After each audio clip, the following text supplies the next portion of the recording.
21. That's the number a wildlife biologist wrote down in 2006, standing beside a fish ladder on the Connecticut River, counting river herring as they tried to swim home to spawn. Not 21,000, not 2,100. 21 individual fish, in an entire spring season, on a river that 20 years earlier had carried more than 600,000 of them past that exact spot. Somewhere between those two numbers, an entire species had nearly vanished from the east coast of the United States, and almost nobody outside of a few state biologists ever noticed it happening. This is the story of how that collapse very nearly became permanent, and the strange, stubborn chain of events that stopped it just in time. To understand why 21 fish mattered so much, you have to go back to a stream in Plymouth, Massachusetts, 4 centuries earlier. In the spring of 1621, a Wampanoag man named Tisquantum, known to the English colonists as Squanto, led a group of half-starved settlers down to the water and taught them something that likely kept the Plymouth colony from failing outright. Bury a fish in the planting hole, he showed them, then set the corn seed on top of it. As the fish decomposes, it feeds the corn. Some historians debate how much of that specific technique came from Wampanoag tradition versus earlier European fishing practices already circulating in the region, but there's no real debate about what came next. The harvest that followed became the meal Americans now call the first Thanksgiving. And it existed because of one overlooked ingredient: fish that showed up in that stream every single spring, whether anyone was there to use them or not. That stream is still there. It's called Town Brook, and it still runs straight through downtown Plymouth today. Long before Squanto, long before any European ship reached this coastline, the Wampanoag had already been timing their calendar around this exact event for roughly 12,000 years. The spring return of a small, unremarkable-looking fish called the river herring. Unremarkable is the wrong word for what it actually does. River herring live most of their adult lives out in open ocean, then return each spring to the exact freshwater pond where they themselves hatched, sometimes traveling dozens of miles inland to do it. Biologists classify them as a forage fish, a species whose entire ecological role is to be eaten by something bigger. They spend their days filtering plankton, the nearly invisible drift of the sea, and converting it into a form every other predator on the coast can use. Striped bass depend on them. So do cod, tuna, ospreys, eagles, seals, and even whales working their way along the coastline. Remove river herring from that food web, and it isn't like pulling one brick from a wall. It's like pulling out the foundation the whole wall was resting on. There's a second layer to this that most people never think about. When herring swim upstream to spawn, they carry ocean nutrition inland with them, and when they die there, that nutrition ends up in freshwater mud, in insects, in soil a forest could otherwise never reach. For 12,000 years, this modest little fish was quietly moving wealth from the Atlantic into the woods of New England, one spring run at a time. Nobody built a monument to it. Nobody needed to.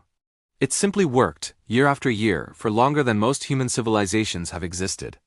Then, in 1636, colonists built the first dam across Town Brook, a small structure meant to power a grist mill. On paper, it solved a problem. In practice, it created one far larger because a river herring cannot climb.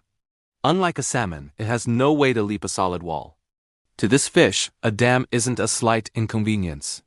It's a locked door, permanently sealed, with the rest of its life cycle stranded on the other side.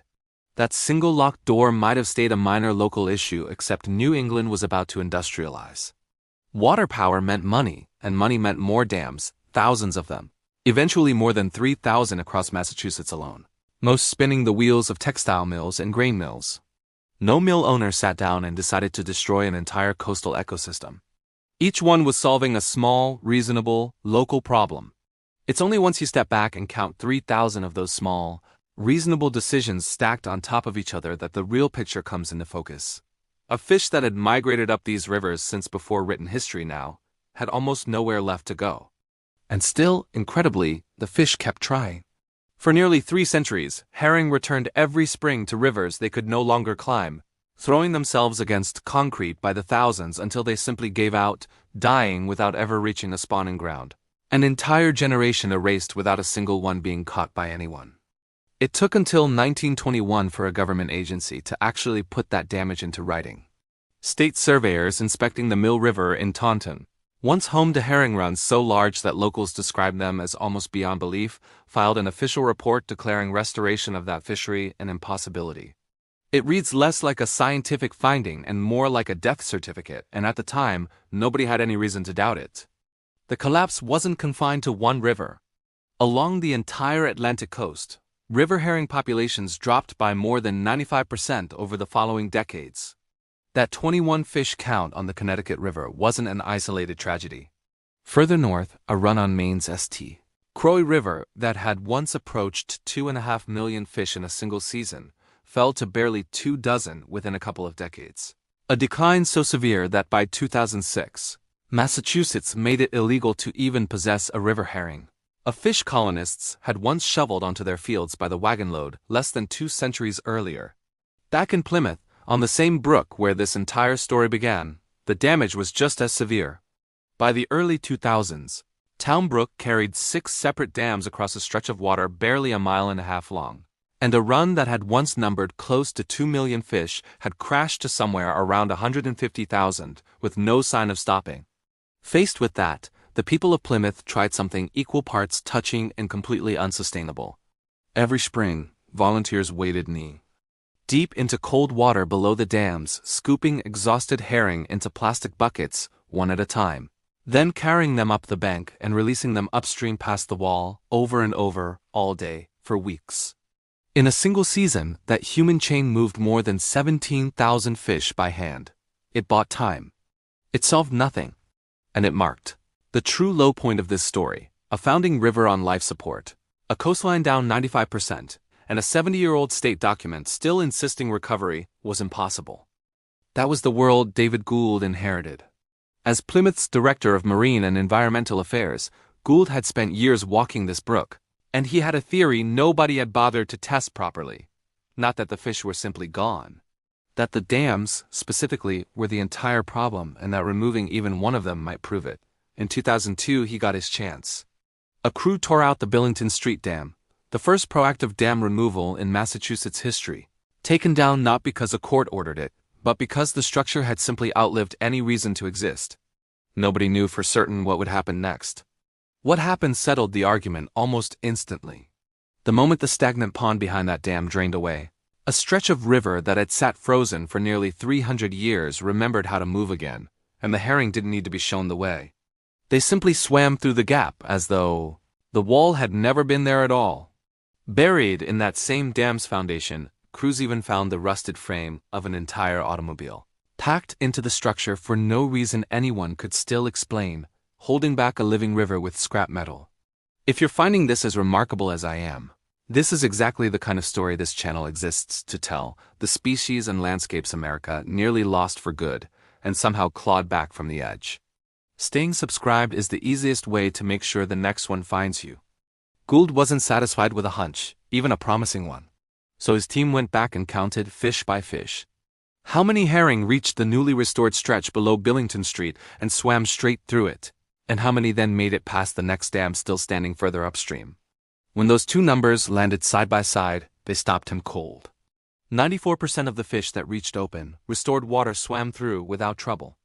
At the next dam, still blocking the river, only 6% got past. 94% through open water. 6% through a wall. That wasn't a hope or a theory anymore. It was measured proof that the dams, and only the dams, had been strangling this river the entire time, and that tearing them down worked almost every time it was tried. But the hardest wall was still standing. The Holmes Dam was the largest barrier left on Town Brook, and removing it meant a multi-year, multi-million-dollar undertaking, with a deadline the whole town felt watching over the project. Finish before 2020, the 400th anniversary of the Pilgrim's landing at Plymouth. Not everyone supported tearing it down. Some residents worried the removals were erasing the mill history that had defined these towns for generations. The compromise that followed shaped how this entire project would be remembered. Keep the piece of history that genuinely mattered, and set the river around it free. In 2019, the Holmes Dam came down, and with it fell the last great wall on the founding stream. For the first time in centuries, a river herring could leave the Atlantic Ocean, enter Town Brook, and swim, entirely unassisted, all the way to its spawning grounds, unlocking hundreds of acres of habitat that had been sealed off since the age of the mills. And Town Brook wasn't an isolated success. Remember that 1921 report on the Mill River in Taunton, the one that called recovery an outright impossibility? Between 2012 and 2018, crews removed 3 of its dams and installed a fish ladder at a 4th. In the spring of 2018, cameras caught something that report insisted could never happen again. River herring swimming up the Mill River for the first time in more than 200 years. The report hadn't been cautious. It had simply been wrong, and it took nearly a century and a fleet of excavators to prove it. Then there's the Mystic River, threading through some of the most heavily paved suburbs north of Boston, about the last place on Earth you'd expect a wildlife comeback story. In 2012, after a new fish ladder opened at the Mystic Lakes Dam, volunteers counted a run of roughly 200,000 herring. Nobody predicted what came next. The number kept climbing year after year, past 400,000, then past 600,000 by 2024. By 2025, biologists estimated the run at around 815,000 fish, the largest river herring migration ever recorded anywhere in Massachusetts. Lined up nose to tail, that many fish would stretch for nearly 100 miles. This pattern wasn't limited to one state either. In 2025 alone, communities across 30 states removed 100 aging, unsafe dams nationwide, reconnecting close to 5,000 miles of American rivers, the most ever reopened in a single year in the country's history. But the fish were only ever half of what was really at stake here. When a herring run comes back, it never comes back alone. Ospreys return to hunt it. Striped bass follow it into shallow coastal water. The eggs and the spent adults that die after spawning feed turtles, otters, and eagles. And the ocean nutrients those fish haul upstream soak straight into the stream, feeding an entire freshwater system from the ground up. Restore the herring, and you're not saving one modest little fish. You're rebuilding the floor that dozens of other species have been quietly standing on the whole time. There's a quieter economic case here too.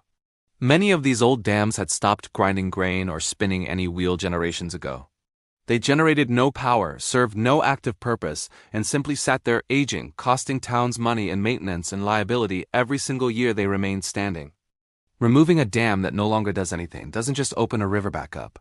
It also erases a long-term financial burden that had been quietly accumulating on a town's books for decades, which is part of why so many of these projects, in Plymouth and elsewhere, found local support even among people who had never given a second thought to river herring. For the Wampanoag, the return of the spring run carries something no population count can measure. For 12,000 years, the herring's arrival marked the turning of the year itself. And as the runs have come back, so have the gatherings where elders can once again teach the next generation exactly why this fish mattered in the first place. A connection 12,000 years old, mended one demolished dam at a time. The work still isn't finished. Crews have already broken ground on Town Brook to build a natural bypass channel around the last historic structure left standing, the one at the original 1636 mill site. Instead of tearing it down, the town chose to keep it and simply give the fish away around it. History and river finally sharing the same water instead of fighting over it. 400 years ago, a stream in Massachusetts ran so thick with silverfish it helped a starving colony survive its first winter. Then it took us 3 centuries to choke that same stream down to almost nothing, thin enough that a government report called it dead, and genuinely meant every word. It took a fraction of that time, a handful of excavators, and people willing to actually count the fish honestly to prove that report wrong. The silver hasn't fully come back. Not 2 million strong, not yet and maybe not ever again. But on rivers, everyone had already written off, the spring run has returned. From 21 fish to hundreds of thousands, on the same water once declared beyond saving. The truth this story leaves behind is simple. The impossible thing was never really the comeback. The impossible thing was believing for 300 straight years that a wall was permanent. So think about the place you grew up, or the river nearest to you right now. What's still there, quietly, that everyone already assumes is gone for good? Tell me what it is in the comments.